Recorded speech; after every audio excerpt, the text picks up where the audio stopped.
అనగనగా ఊరిలో ఒక పాత స్కూల్ ఎన్నో ఏండ్లుగా మూసివేశారు.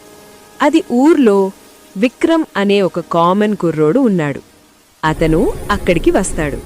ఎందుకంటే అతని కలలో ప్రతిరోజు ఒక గంట శబ్దం వినిపిస్తోంది. అందుకని అతను స్కూల్కి వెళ్తాడు. స్కూల్కి గంటి సంబంధం ఏంటని ఆలోచిస్తున్నారా? ఈ విషయం పార్ట్ 2లో చెప్తా. ఇప్పుడు స్కూల్ లోపల అడుగు పెట్టగానే టింగ్ టింగ్ గంట మోగుతుంది. అక్కడొక అమ్మాయి లత కనిపిస్తుంది. ఆమె చెప్తుంది, ఈ గంట మోగితే ఎవరో ఒకరు ఇక్కడే మిగులుతారు. అప్పుడు విక్రమ్ నవ్వుతాడు. కాని క్లాస్ రూంలో తన పేరే బ్లాక్ బోర్డ్ మీద రాసి ఉంటుంది.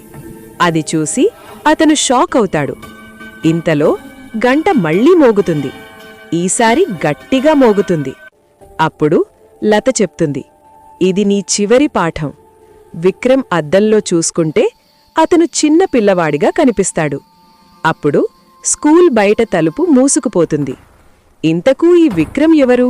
అతనికి ఎందుకు డ్రీంలో బెల్ వినిపిస్తోంది? సస్పెన్స్ ఎండ్ కాలేదు. స్టోరీ ఇప్పుడే మొదలైంది. మీకు పార్ట్ 2 కావాలంటే కామెంట్ చేయండి. అలాగే సబ్స్క్రైబ్ చేసుకోండి.